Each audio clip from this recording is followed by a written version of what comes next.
Telah tiba bulan Ramadan 1444 Hijriah.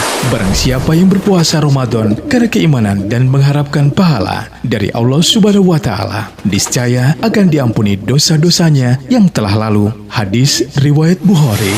Mari kita berlomba-lomba untuk meraih pahala dan gapai ampunan Allah. Bisa jadi ini adalah Ramadan terakhir kita. Syahrul Ramadan, Syahrul Ramadan,